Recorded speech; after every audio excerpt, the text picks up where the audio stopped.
In my first year of seminary, the Reverend Dr. James Washington sat down with all of the first year seminarians, and he said to us, "We live in a sin-sick world, and every one of us is sick.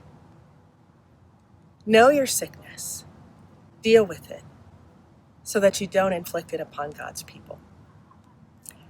In my years of ordained ministry, I've learned that one of the most important things in my ministry is learning to manage myself, to manage my own emotions, to manage my own energy, so that when I am with my people and God's people, I can give the very best of myself.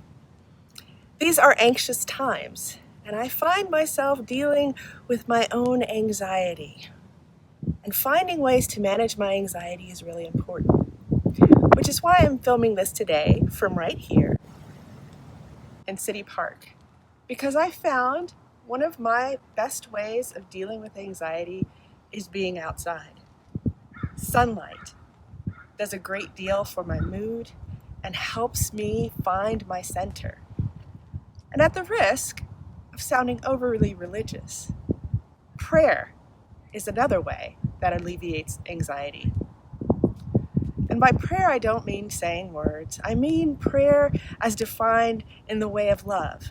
That is, making intentional time for God. When I set aside time to be still and simply offer myself to God, sometimes I fall asleep. But usually what I find is that I'm filled with a sense of gratitude. I am able to find blessings, noisy crows, the wind blowing, all of the sounds of life that surround me. I find blessing in those things. And when I see my own blessings, when I experience how blessed I am in this world, it then enables me to offer that blessing to others. In this time of great anxiety, I invite you to notice in your life those places where you are deeply and richly blessed. If you are blessed to be able to work in these times, own that blessing. And in owning that blessing, figure out how you can offer that blessing to others. For those of you who are able to give to your church, give, and give generously. For those of you who don't have finances to give but have time, give of yourself in a phone call or a word of encouragement. Because when we know ourselves to be blessed, we can set aside the anxiety and figure out how we bless others.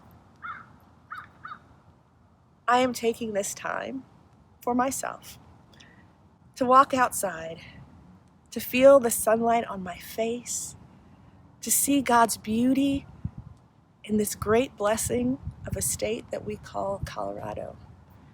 And I invite you to do the same. Find your anxiety, offer your concerns up to God, and live the life of the baptismal covenant we share, being a blessing to others.